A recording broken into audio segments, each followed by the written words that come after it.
Hello दोस्तों, राधे राधे। आप सभी को कामदा एकादशी की बहुत सी शुभकामनाएं। चैत मास की शुक्ल पक्ष की एकादशी कामदा एकादशी का क्या महत्व है हम आपको बताएंगे। देखिए दोस्तों, एकादशी का क्या महत्व है। इस दिन आपको क्या क्या करना चाहिए, क्या नहीं करना चाहिए, ठीक है। व्रतधारी को दशमी के दिन मांस और प्याज तथा मसूर की दाल इत्यादि निषेध वस्तुओं का त्याग करना चाहिए।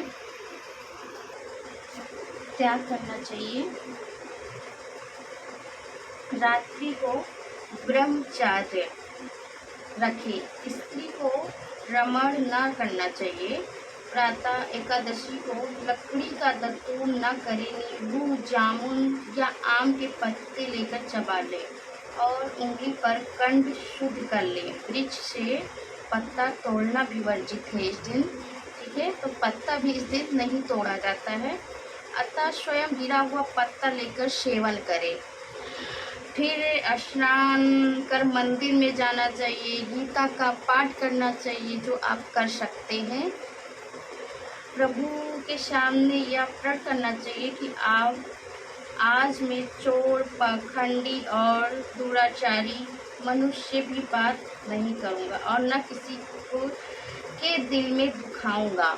इस दिन न किसी का दिल दुखाना चाहिए, न किसी से दूसरों की बुराइयां करनी चाहिए और ब्राह्मणों को फलहार देकर प्रसन्न करूँगा। रात्रि को जागकर कीर्तन करूँगा। दीपमाला भुवन में प्रकाश करूँगा। ओम नमो भगवते वासुदेवाय इस दर्श अक्षर का मन का जाप करूँगा, क्योंकि एकादशी के दिन यही करना चाहिए दोस्तों।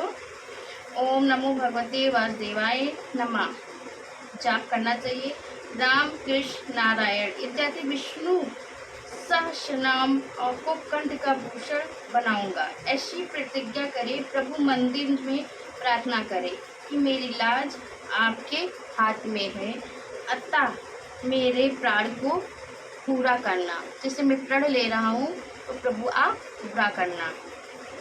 जहाँ अचानक भूल किसी से मृतक से बात कर बैठे तो उसका पाप दूर करने को सूर्य नारायण के दर्शन तथा धूप दीप से भगवान की पूजा क्षमा कर लेनी चाहिए। एकादशी के दिन झाड़ू न देनी चाहिए। चींटी आजू मर जाते हैं तथा बाल नहीं काटने चाहिए, लेकिन जो करना है आप कर सकते हैं। बोलना अधिक ना बोलना चाहिए। गृहिणी को अन्न का दान देना चाहिए। अन्न दान लेना भी वर्जित है। झूठ, कपटी, कुक्रम न करना चाहिए। और दशमी के साथ मिली हुई एकादशी व्रत मानी जाती है। शिव उपासक तो उसका नाम लेते हैं। विष्णु और योग दशमी से मिली हुई एकादशी का व्रत करना चाहिए। त्रियोद एकादशी आने से पहले व्रत पूर्ण कर लेना चाहिए। फलाहारी को गोभी, गाजर, सलजम, पालक कुछ भी हो, साग इत्यादि खाना चाहिए। और मूली, आप अंगूर, केला, बादाम, पिस्ता इत्यादि अमृत फलों का सेवन कर सकते, जो भी आप कर लें, ठीक है। त्रयोदशी के दिन ब्राह्मणों को मिष्ठान, दक्षिण, प्रसन्न परिक्रमा ले लेनी चाहिए। ब्राह्मण की परिक्रमा, लेकिन आप जो जितना कर सकें उतना ही करें।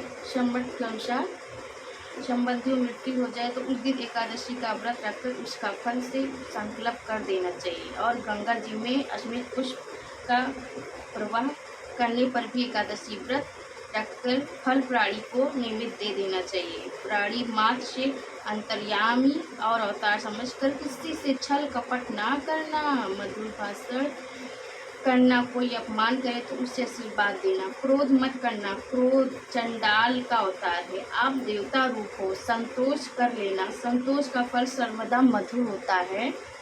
सत्य भाषा करना। मन में दया रखना। इस विधि से व्रत करने वालों को दिव्य फल को प्राप्त होता है। ये रही एकादशी का विधि। ये एकादशी की विधि है। हम आपको अब कथा सुनाएंगे। कामदा एकादशी की क्या कथा है, ठीक है। अभी के लिए इतना ही है। मैं थोड़ा कथा भी बता देती हूँ, क्योंकि एकादशी आज थी। मैं कान्हा जी को कथा भी नहीं सुना पाई, इसलिए मैं कान्हा जी को कथा भी सुनाऊंगी। ठीक है। कामदा एकादशी महात्म्य चैत मास के शुक्ल पक्ष की एकादशी। शुक्ल पक्ष मतलब चैत मास में पड़ती है, हफ्ता में 2 बार 2 एकादशी पड़ती है महीने में। भगवान कृष्ण बोले, हे युधिष्ठिर, चैत मास के शुक्ल पक्ष की एकादशी का नाम कामदा है। इसका महात्म्य राजा द्वीप ने गुरु वशिष्ठ से पूछा था। वशिष्ठ जी बोले, एक भोगीपुर नगर में एक भोगीपुर गांव था, नगर था। पुष्टिद्रिक नामक राजा राज करता था। उसकी सभा में गंधर्व गान करते थे, अप्सरा नृत्य करती थी।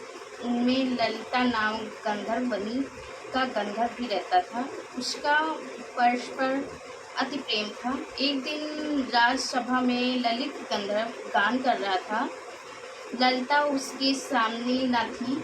उसकी स्मृति में वह गाना अशुद्ध गाने लगा।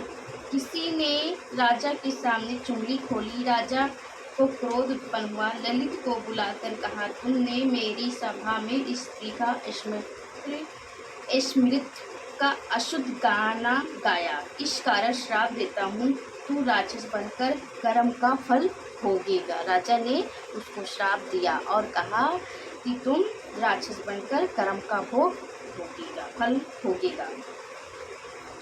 पुंडरीक के श्राप से ललित का मुख विकराल हो गया। 8 योजन उसका शरीर था, 2 योजन लंबी भुजाएं थी। उसके रोम मानो बड़े बड़े वृक्ष थे। नेत्र सूर्य चंद्रमा के समान चमकते थे। मंद्राचल पर्वत की तरह पेट था। भोजन मिलना मुश्किल हो गया। भूख से दुखी हो गया। उसकी स्त्री ने सुना तो भी वह वन में उसके पीछे विचरने लगी। उस वन में एक सृगी ऋषि आश्रम था। ललिता ने मुनि के शरण में जाकर पति के उद्धार का उपाय पूछा। मुनि बोले, कामदा एकादशी का विधि सहित व्रत करके उसका फल पति के अर्पण कर दो, निश्चय ही वह स्वर्ग को प्राप्त करेगा। अतः ललिता ने कामदा एकादशी का व्रत कर रात्रि को जागरण किया, दीप जलाए, प्रभु के गुण गाए, प्रातः काल ब्राह्मणों को दक्षिणा दी, भोज खिलाया, फिर उनकी परिक्रमा कर पद पद पर से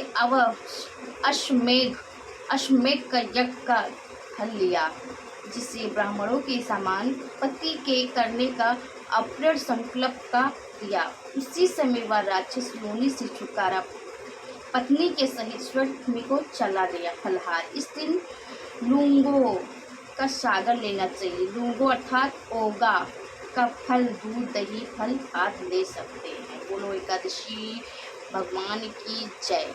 आज की एकादशी का व्रत यहीं तक है। कथा यहीं समाप्त होती है। राधे राधे। प्लीज़ आप लोग देखना, कमेंट करके बताना। राधे राधे।